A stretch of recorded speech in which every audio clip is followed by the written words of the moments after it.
Tomorrow I am teaching 2 back-to-back math lessons for the 7th grade class at the Laramie Junior High.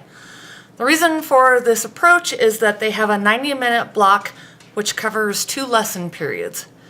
In particular, I am working with them to practice operations with positive and negative integers in the context of a game which uses a number line. I am teaching these lessons at the direction of Carell Lotzer, who is the 7th grade math teacher. My goal is to instruct as similarly to Carell as possible in order to be consistent with her methods. With regards to the ELL aspect, there is one ELL in the class whose name is Kevin.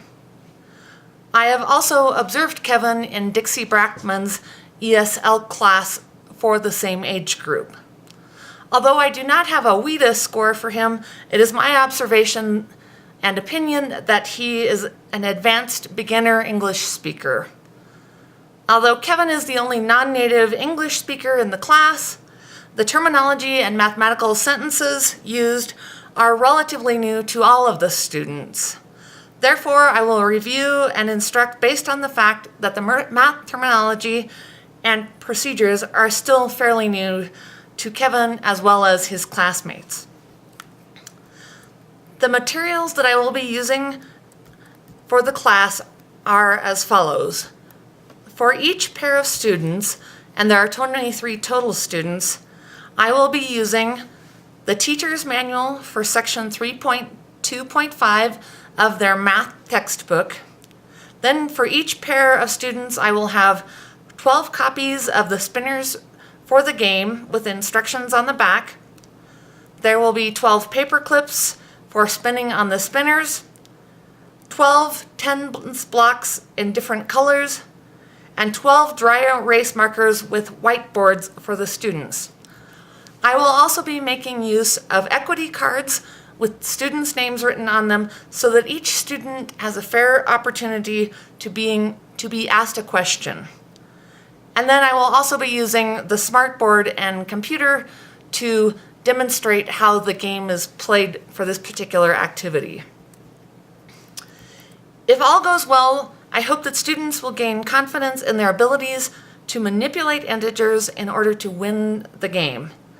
I also hope that they will gain a better understanding of not only how the arithmetic operators work, but also why. With regards to anticipated challenges, I anticipate issues with the video recording equipment. In fact, getting technology to cooperate with me has been the hardest part of this assignment. Hopefully, I am now sufficiently familiar with it that there will be minimal to no issues. I'm also nervous about my brain getting stuck and not being able to recall the right word or the right term. I am practicing my lessons as much as possible to hopefully avoid that problem. The first lesson, is about playing the game called Tug of War.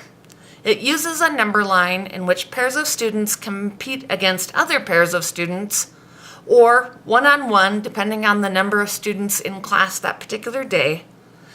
And they use arithmetic operators to win the game by getting on either a positive 11 or a negative 11. I will provide copies of the game so you have a better understanding of what I will be doing. The game itself is intended to help them practice their arithmetic skills, to help them gain confidence in those skills, and also to help them gain speed with those so that the arithmetic operations become more or less second nature with integers. The lesson that follows is about thinking about why particular strategies to win the game worked well, or even why they didn't work so well.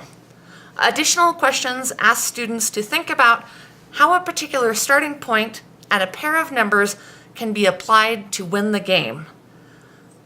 Students will work in groups of 4 for the second part of the lesson, so that is for lesson 2, to determine answers to these questions. Again, attachments will be provided so that you know what the questions were that we worked with. This will require students to reason at a higher level by understanding the combinations of operations, that is, addition, subtraction, multiplication, and division, to meet a required goal.